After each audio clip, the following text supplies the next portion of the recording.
اسلام میں بھی اسلامک مسٹیسزم میں کو جو ہے تصوف کی اصطلاح دی جاتی ہے، صوفزم جس کو ہم انگلش میں بولتے ہیں. یہ اگر ہم اسلامک مسٹیسزم رکھیں اس میں دو فرق ہے چھوٹا سا، کہ عرفانی تصوف جو ہوتا ہے جس میں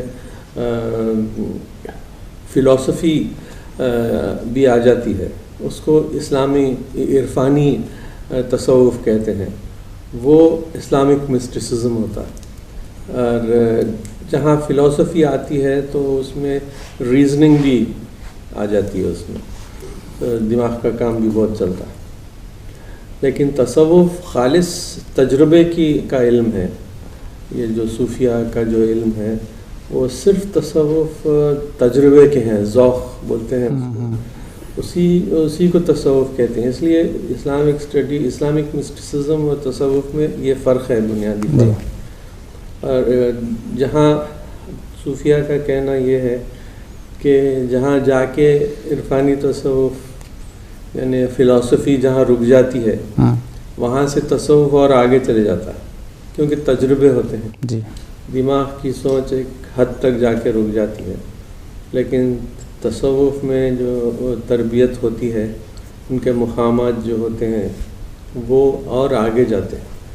اور اس میں ان کی کوشش یہی ہوتی ہے صوفیہ اکرام کی کہ اللہ تعالیٰ سے ملے، اللہ تعالیٰ سے ملاقات کرے. جی، خیر وہ تو اب میں اس میں پیچیدگیاں یہ ہیں کہ تصوف میں بھی دو قسم کی تحریک ہیں، نظریت ہیں، ایک وحدت الوجود، ایک وحدت الشہود. آپ واقف ہوں گے، لیکن شہود زیادہ اسلامی ہے، اس لیے کہ اس میں یہ صوفیہ کہتے ہیں کہ اللہ تعالیٰ تک پہنچ نہیں سکتے.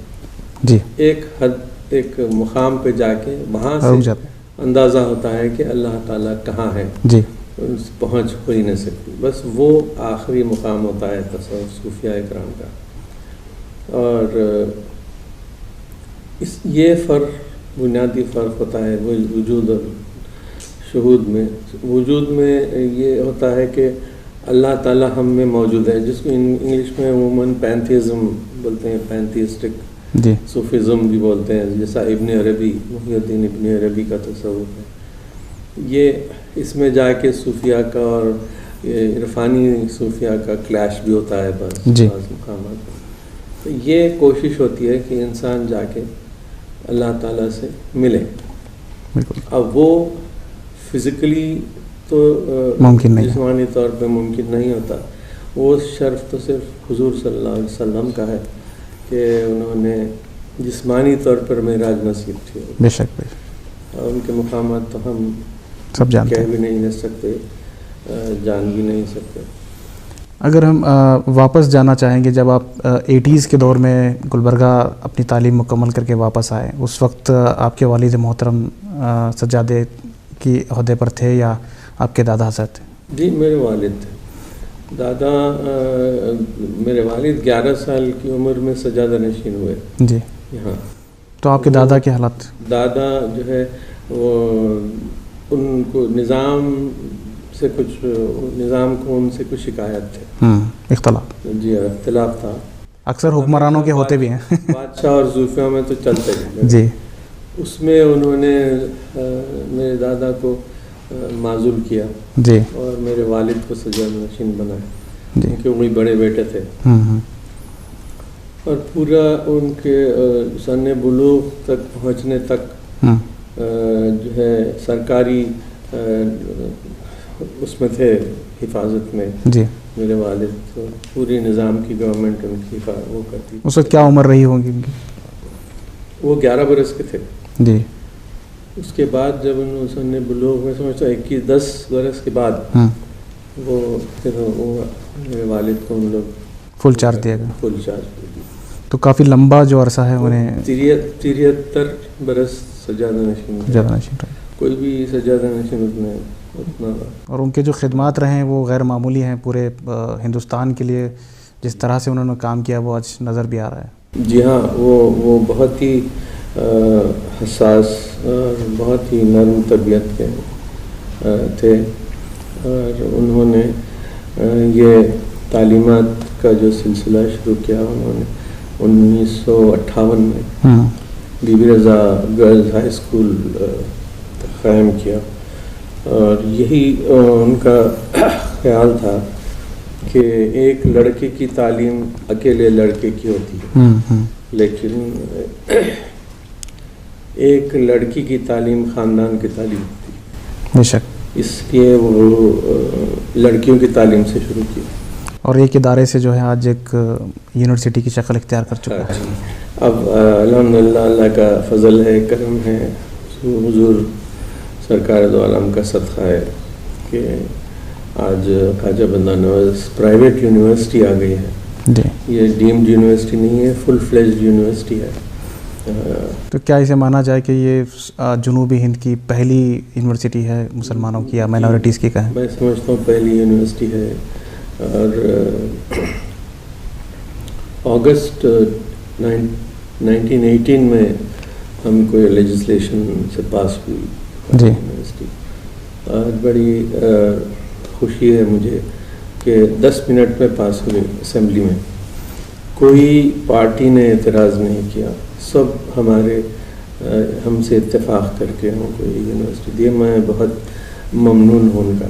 جی، اگر اداروں کی بات کریں تو کتنے ادارے اس وقت چلائے جا رہے ہیں خواجہ بندہ نواز ایجوکیشنل سوسائٹی کی طرف سے؟ سوسائٹی میں میں جب یہاں پریزیڈنٹ سوسائٹی کا بنا اس وقت 14 ادارے چل رہے تھے، اس کے بعد کیونکہ ہمارے ذہن میں یونیورسٹی قائم کرنا تھا تو اس نہج میں کام ہم کیے، اور یہ ہم کہہ رہا ہوں کہ ہمارے ساتھ ایک ٹیم تھی، بغیر ٹیم کے تو یہ کام ہوتے نہیں ہیں، تو اس میں ہم ریسرچ کے فیسلٹیز زیادہ پیدا کریں، یونیورسٹی سے مطلب ریسرچ اورینٹڈ ہی ہونا پڑتا ہے، پھر تو کچھ ادارے ہم بڑھائے، تو تقریباً 24 ادارے ہو گئے تھے، 10 اداروں کا اضافہ ہوا۔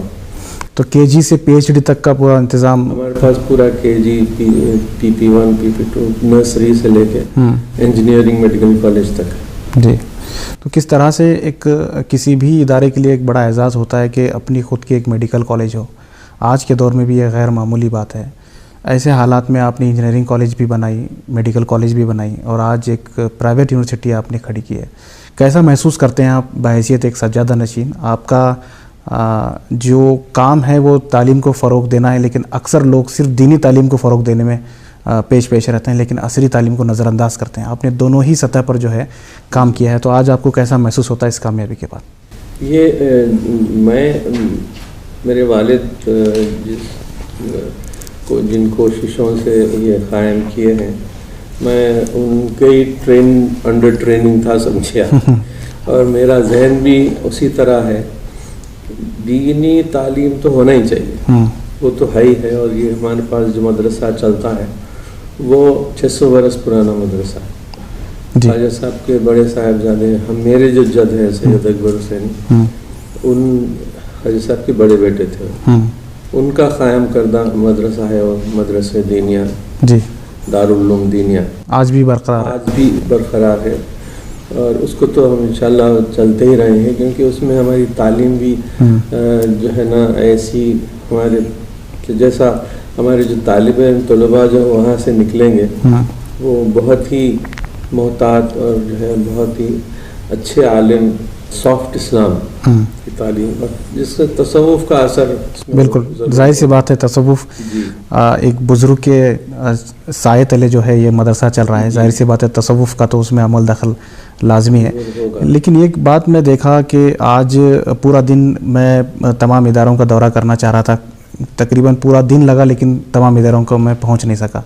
اتنی بڑی سلطنت آپ نے تعلیم کے میدان میں، اتنا بڑا تعلیمی سمندر آپ نے بنا رکھا ہے، اس سمندر کو متعارف کرانے میں کہیں نہ کہیں آپ پیچھے رہے ہیں، کیونکہ بہت سارے لوگ نہیں جانتے خواجہ بندہ نواز درگاہ کے تعلق سے پوری دنیا میں معلومات مہیا ہے، لیکن آپ کی طرف سے جو ادارے چلائے جا رہے ہیں ان کے تعلق سے کوئی انفارمیشن بہت زیادہ لوگوں تک نہیں پہنچ سکی۔ شروع میں یہ تھا، میں آپ سے اتفاق کرتا ہوں، لیکن اب بہت سارے لوگ واقف ہو گئے ہیں کہ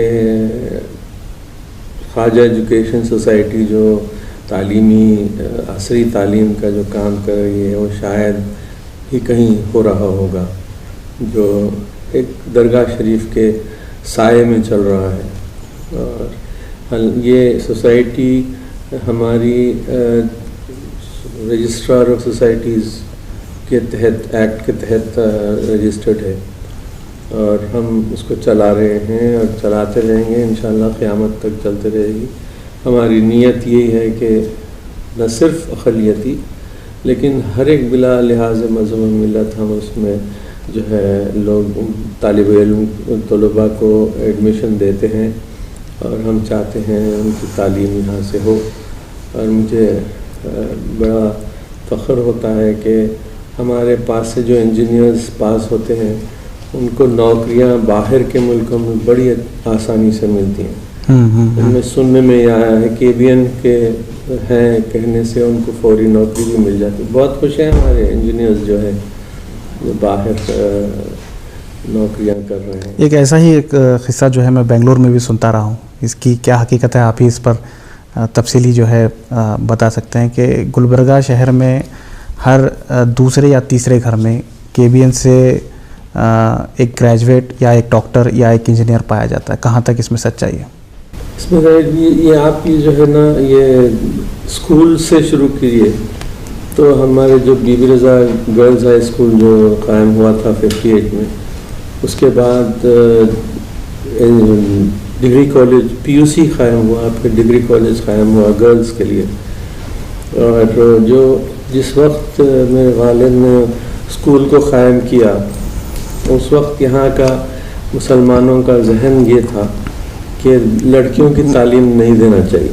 یہ قدیم ذہن ہے کہ تعلیم کی کیا ضرورت ہے، حالانکہ حدیث ہے کہ لڑکوں دونوں کو تعلیم ضروری ہے. تو میرے والد کیا کرتے تھے کہ زبردستی گھروں سے بچوں کو جو ہے یہ جو بیل گاڑی جو ہوتی ہے بیل گاڑی گھروں کو بھیج کے لڑکیوں کو بٹھا کے اسکول کو لاتے تھے. اس وقت پردے کا بھی انتظام رہا ہوگا. انتظام تھا. مجھے یاد ہے وہ بیل گاڑیاں جو تھے وہ اس وقت اس میں لاتے تھے، پڑھاتے تھے. اس لحاظ سے میں سمجھتا ہوں 80% گلبرگہ کے خواتین ہمارے ادارے سے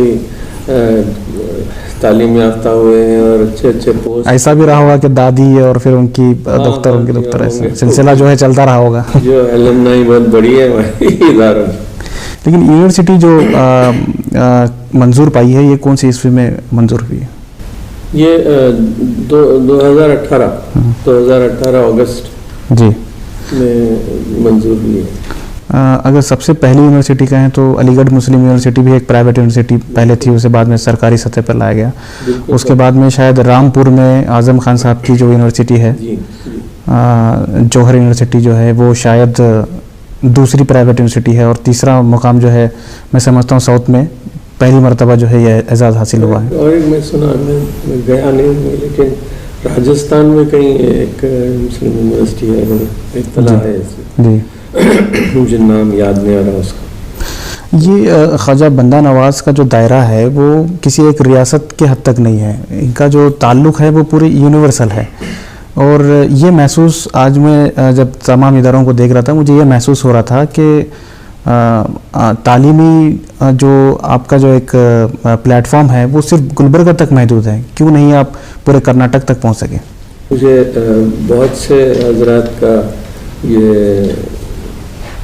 خیال ہے جو میرے پاس ہمیشہ آتا رہتا ہے کہ میں اور بھی مقامات پر ادارے قائم کروں، جیسے بنگلور میں بھی. اور ایک صاحب نے یہ بھی کہا کہ زمین دینا تیار ہے. پھر آندھرا پردیش میں بھی وہاں سے بھی ایسا ہے. اور ایک دو مقامات حال میں ہی اور ایک صاحب. لیکن میرا ذہن یہ تھا کہ ہم آج کل جو یہ فرینچائز کا جو سسٹم ہے میں اس میں بلیو کرتا نہیں جی، کیونکہ فرینچائز صرف نام سے ہٹ کے اس کے پیچھے مال بھی ہے. صحیح، کمرشل اینگل اس میں کمرشل اینگل ہے. لیکن اگر ہم خود سامنے رہ کر اداروں کو نہ چلائیں تو ہم کو اس کا سٹینڈرڈ اور اس کا معیار کام کو اندازہ ہو نہیں سکتا.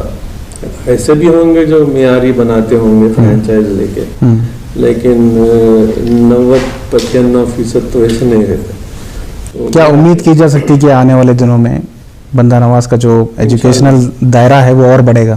انشاءاللہ تعالیٰ جب مجھے اعتماد آ جائے گا ہمارے اداروں پر کہ وہ بالکل کوئی مسئلہ نہیں ہے اس میں, تو جب ہم تھوڑا ہٹ سکتے ہیں, میرا ذاتی خیال ہے, لیکن ہے بہت پریشر اس میں اس کے لیے.